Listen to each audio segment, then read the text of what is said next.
Today, we are talking to a real live kick-ass cowgirl and stepmom. You will not want to miss this.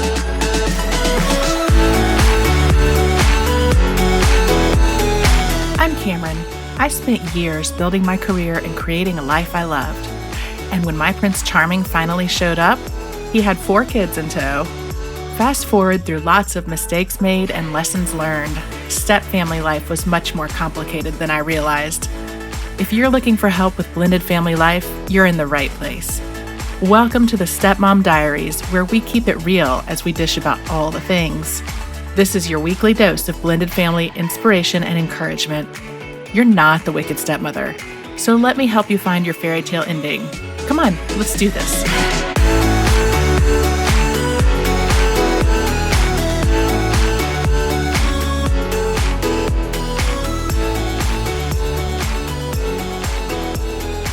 Welcome. I am so excited about today's guest.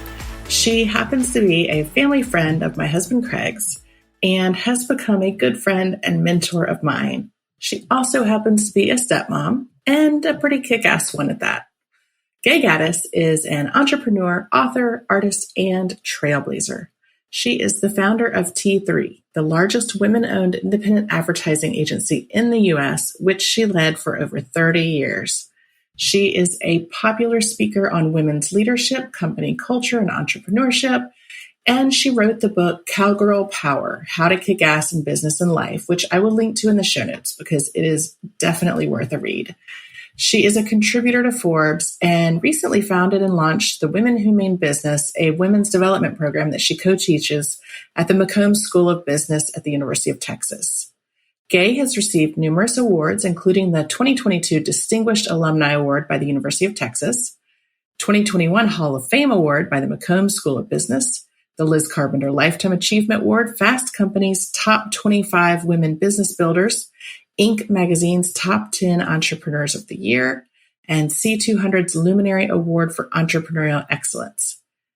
In addition to all of this, Gay is also an amazing artist, and her bold and vibrant paintings have been shown in a number of prestigious galleries around the country, including New York City and Santa Fe. Texas Monthly Magazine named Gay as one of 10 artists to collect now. Gay and her husband also own and operate the historic Double Heart Ranch in the Texas Hill Country, home to Gay's private art studio and gallery, Fossil Ridge. So I am so thrilled to have Gay with us today. Let's dive right in. Gay, I am so excited to have you here today. Thank you so much for doing this. Of course, Cameron. It's always fun to see you. Yes. And I mentioned in the intro that Gay and I have known each other for a while, and she is family friends with my husband and his family. And I'm so thrilled to have her here. She has been a friend and a mentor, and it's just a wonderful stepmom story for how to do all the things. So Gay, I always like to start out the podcast asking my guests what their stepmom story is. So tell us your stepmom story. How did you become a stepmom? All the things. Okay. Well, I married my second husband who had 2 young boys, and I mean young. One was 2 and one was 5. And so I had a daughter from a previous marriage. So all of a sudden there were 3 children. And, you wake up one day and there are 3 kids running around the house, where before it had been 1. And, it's really interesting because I had known the boys. I knew who they were, but I didn't really know them. And you have this kind of idyllic dream, I think, when you marry someone you love and you're ready to start your life and all things are roses and bluebirds. And then all of a sudden, here come the children. And somehow I expected them to immediately embrace me as the wonderful person that I am. I'm kidding. But, and they don't, because all of a sudden they're thrust into an unusual situation, to a house that they had not lived in before, into, a relationship with somebody that's not their real mom. And they love their mom, so not to replace their mother, but wanting to somehow find that footing with them. And my friend and my disciplinarian. And when you have 2 little kids, it's different because they do need discipline and they do need direction and they do need those things. And when you try to insert yourself to do that, sometimes you become the evil one, and it's really kind of a difficult role. But that's where I found myself, many years ago, 1988. And it was an interesting first couple years is what I can tell you. Well, I love that you mentioned this whole concept of like what you envisioned life with Lee to be like, and then sort of the reality, because I think so many stepmoms find themselves in that situation. And I know I certainly did. I always talk about how when Craig and I got married, I had like the monogram Christmas stockings and Easter baskets, and I just thought it was going to be perfect, and realized very quickly that was not how things work. But what was the biggest surprise with all of that, with your expectations and then the newfound reality of having these two kids there all the time? Well, it was a lot of work. I mean, I was an only child growing up. And, me too. And so, I wasn't used to sharing things with so many people. And then I had this only child. And so all of a sudden have two rowdy little normal boys. I mean, they were just rough and tumble and fighting and all this stuff. It was like having two wild puppies in the house, Well, not to reinforce the gender stereotypes, but boys are very different when they're little. They are. And, I had boys that were my friends growing up, but I'd never been the mother or, in a household with that. And literally they were fighting every day and throwing things at each other and harassing my daughter. And, it was just wild. So it was not a surprise so much. It's just that I wasn't used to that. And I had to really adjust. And of course, as we'll talk about later, I had started a business, and that was about to anyway. And I had a lot going on in my career and my personal life beyond being a mom. And so it was just a lot of complexities. And as I mentioned earlier, you're getting used to a new relationship with the person you love. And so it was like we had years, we knew each other, but it wasn't like we had years of doing this. And neither one of us had ever done this before, trying to be a parent to the other one. And Lee was trying to be a parent somehow to my daughter. And it was just a really complex situation, to be honest. So how did y'all balance, one of the things that I think catches stepmoms off guard a lot of times is realizing that they have a different parenting style from their partner. How did you guys navigate that? Did you realize, like, do y'all have the same parenting style, or did you have, because they were little back then, but how did you navigate all that? Because that can be really challenging too. If you're parenting Rebecca in a certain way and he's parenting the boys in a certain way, Yeah. The thing that was interesting that we figured out pretty fast is that Lee was better with the children when they were young. I never was a babysitter when I was growing up. I mean, I wasn't around little children very much. And some young women do that, and they love being around children, and they have babysitting jobs and all that. I never did that. So I was never really that good with little children, to be honest. And Lee was. And I'm not sure how he learned that, or that was just his instincts, but he knew how to make life fun for them. And he was always building something or, putting together something interesting, and lemonade stands and taking them on little trips and doing things. And I was almost like the fourth child. I would just kind of follow along, and enjoy the fun, and Lee was really good at that. He was very creative. I love that. Entertaining them and all that. But I'm going to put the flip side to this. As they got into junior high years, and especially into high school, I was the one that clicked on. At that point, they all knew me really well, and I wasn't the new stepmom. But Lee had a little bit more trouble disciplining them and understanding some of the challenges they had in a city. And Austin wasn't quite as big then as it is now, but lots of challenges you have in school with drugs and with other influences and just things that are going on and trouble you can get into. I mean, it's just, they were normal kids. They weren't unusual, but there were just challenges there. And so I was a lot better at navigating that and getting them on the straight and narrow and getting them with a purpose and goals so that they could, flourish and do well in school. And Lee was a great parent, but he was not really good at that. And he never believed they were ever doing anything wrong.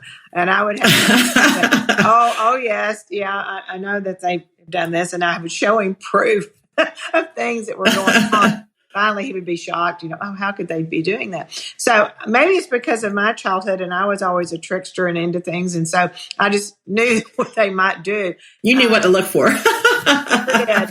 But so it's just kind of like we flipped roles in a way, that he was great with the little kids and I clicked in when they got to be a little bit older and then even through college.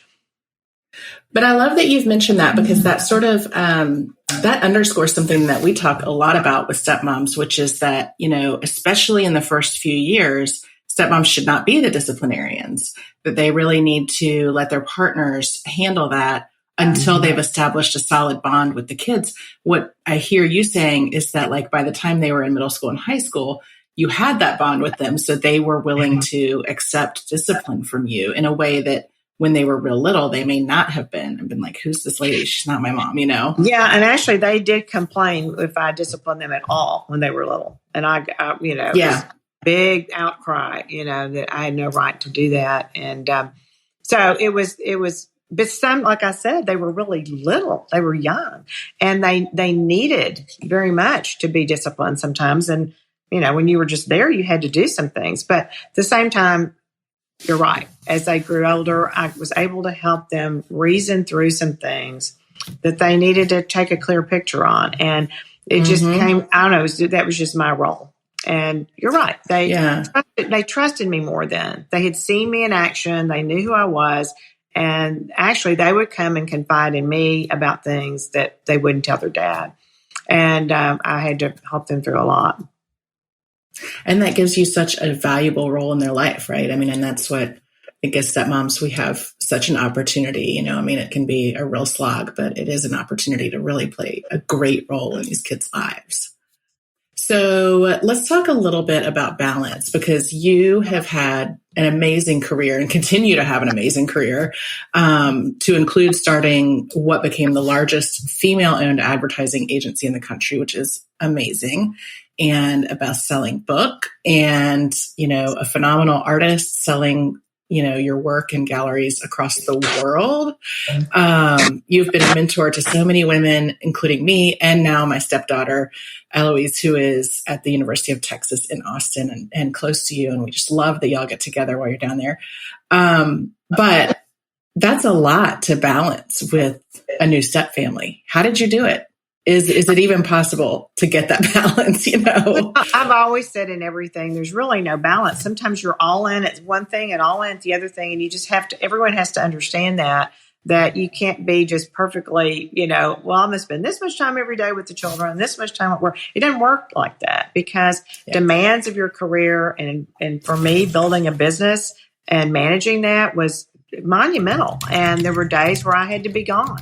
I would be gone for several days and, on business trips and doing things. So you had to just figure it out. And I've always said that moms, be it stepmom or just any mom, are probably some of the best organized people on earth if you're juggling all these things, because you have to plan out everything. Where are they going to be? Who's going to pick them up? Who's going to be here for this? And so it's just like a jigsaw puzzle putting all that together.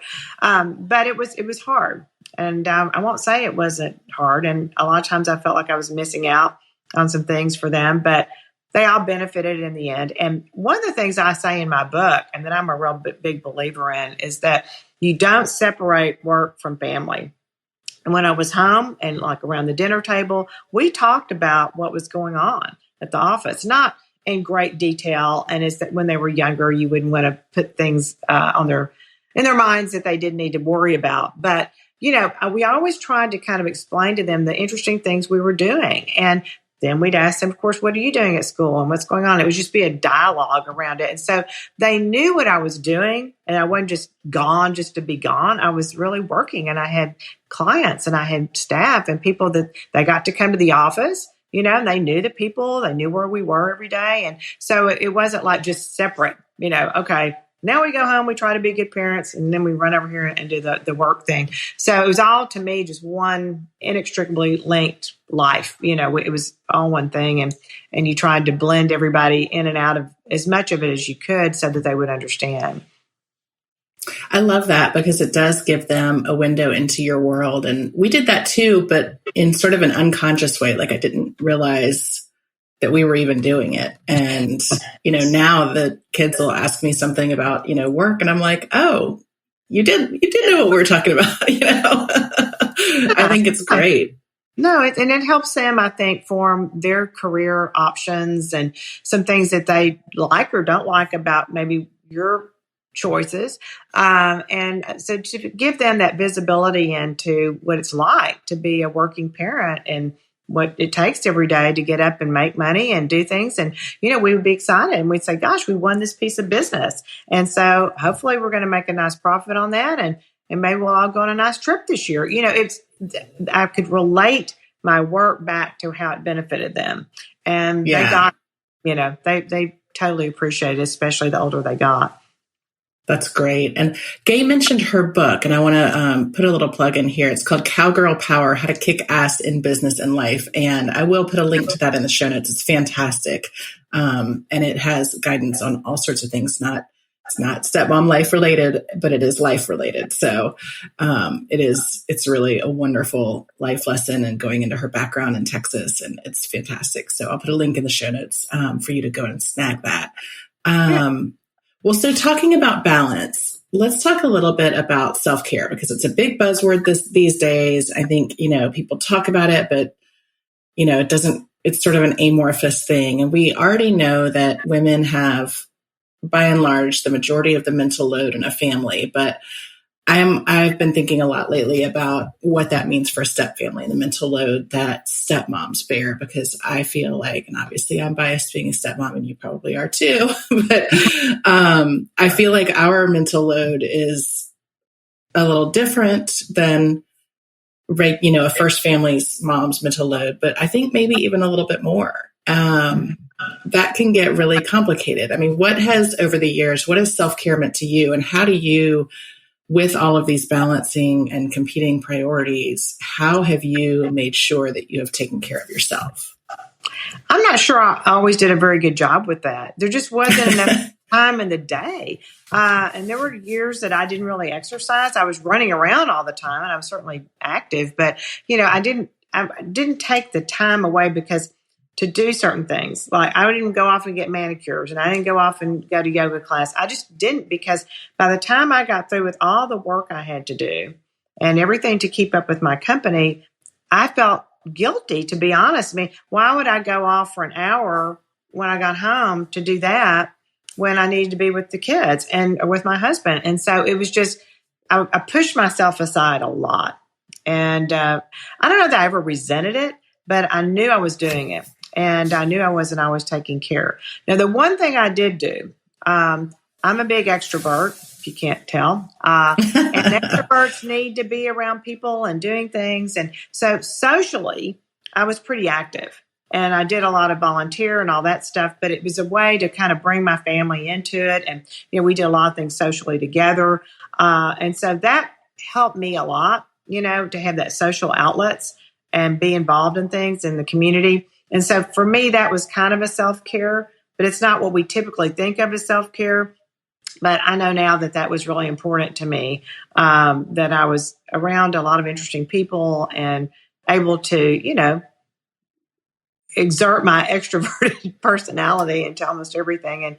And that was good, so maybe that was my self-care. But I think that is a form of self-care. I mean, self-care is really whatever it means to you, right? For some people, it's pedicures and yoga. For others, it's maybe, getting around people recharges you. Then I think that's absolutely, doing something for yourself. So I think that's great. It was a way I could include them a lot. I mean, they got to participate in a lot of things and be involved in the community and help with volunteer work and all that, which was good. I mean, I believe that was kind of a nice thing for them to feel, really a part of the Austin fabric and participating and doing things outside of just their normal school activities. And so it was positive, I thought, for all of us.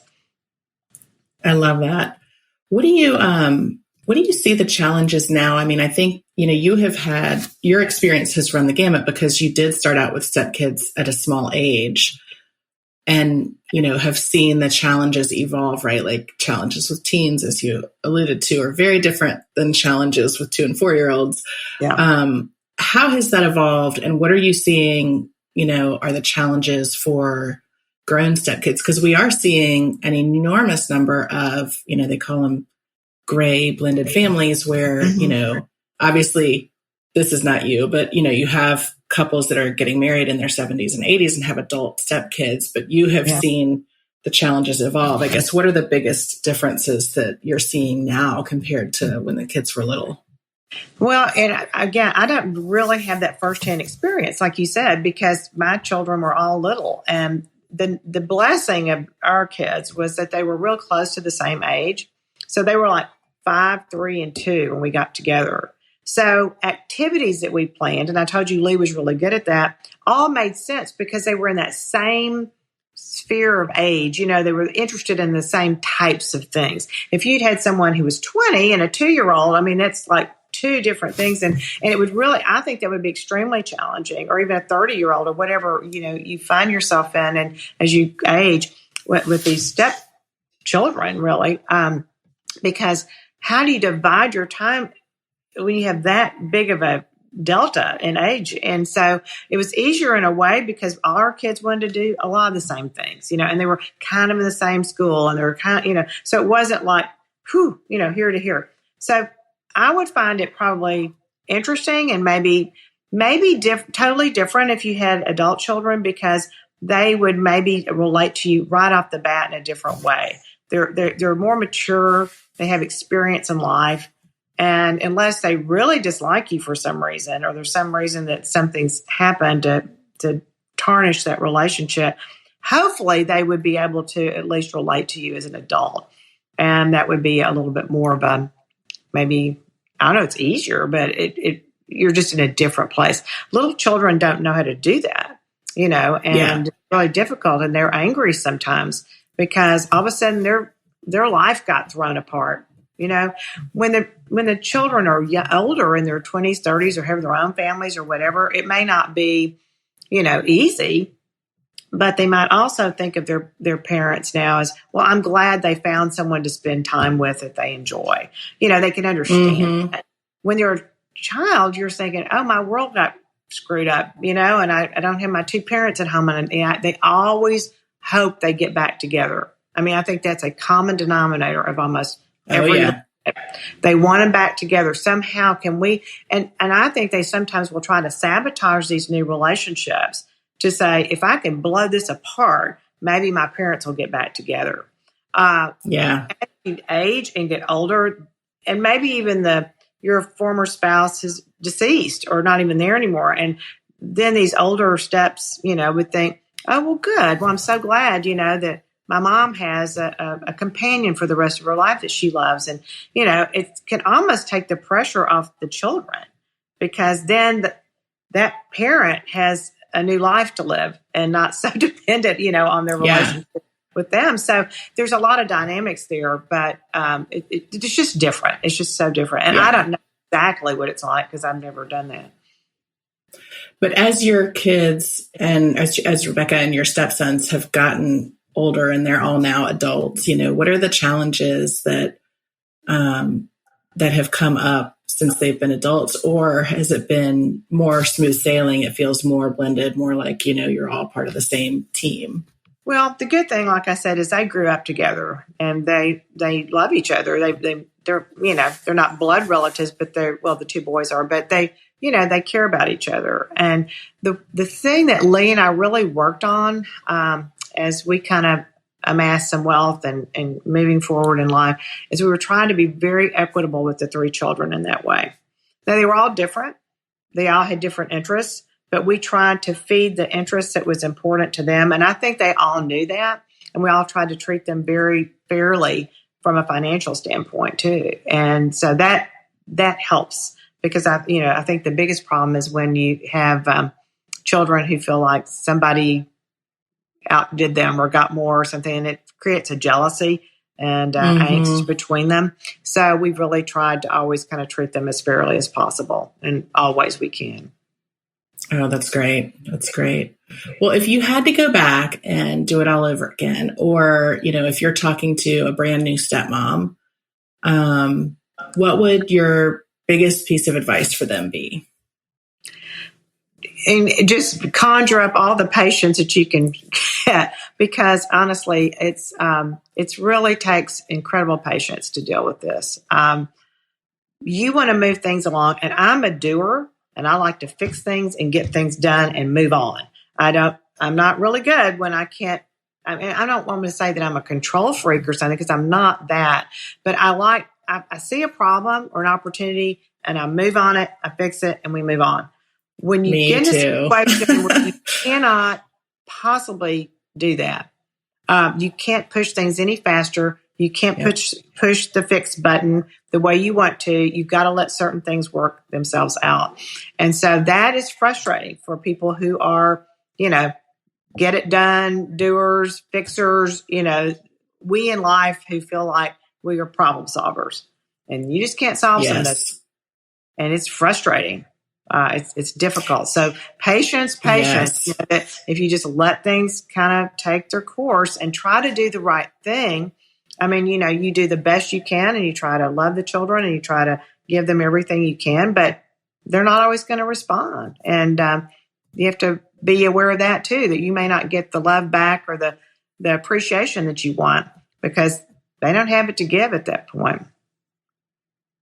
Yeah, that's such a good point of view. I think that's really sort of taking the long view, right? Because, something may happen in the short term, and you can if you can take a step back and say, okay, this sucks right now, but, what's it going to be like in 20 years? I always remind my stepmoms that kids are adults far longer than they're actually kids. So once That's you true. get them to college and beyond, you've got a whole lifetime, hopefully, right? God willing, you've got a whole lifetime with them to have these adult conversations that they can't really process when they're kids. So if we can take the long view, and I love that patience is your piece of advice, because it is so hard, especially I think that as stepmoms, we tend to see things maybe more clearly than our spouses sometimes. And you mentioned that earlier, that Lee didn't always see the need for discipline the way you did. And I always say that, our partners have the, rose-colored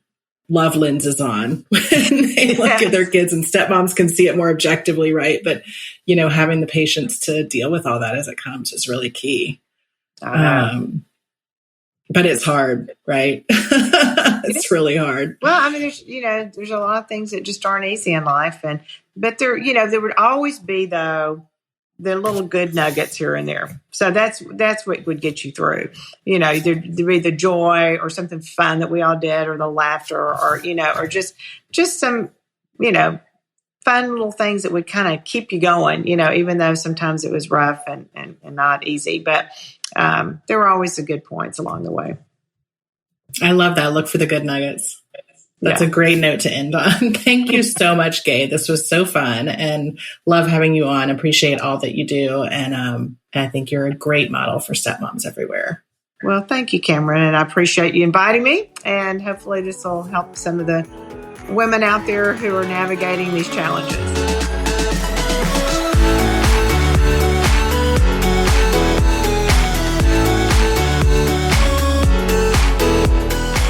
That's it for this week. If you've enjoyed our chat, I hope you'll help spread the word. Share this episode with friends, and head on over to wherever you listen to podcasts and leave me a review. And don't forget, for more great stepmom content, head on over to thiscustomlife.com and follow me on social media. Just search This Custom Life on Facebook, Instagram, Twitter, and Pinterest. Until next time, you keep being you, and know that we are in this together. See you here next week.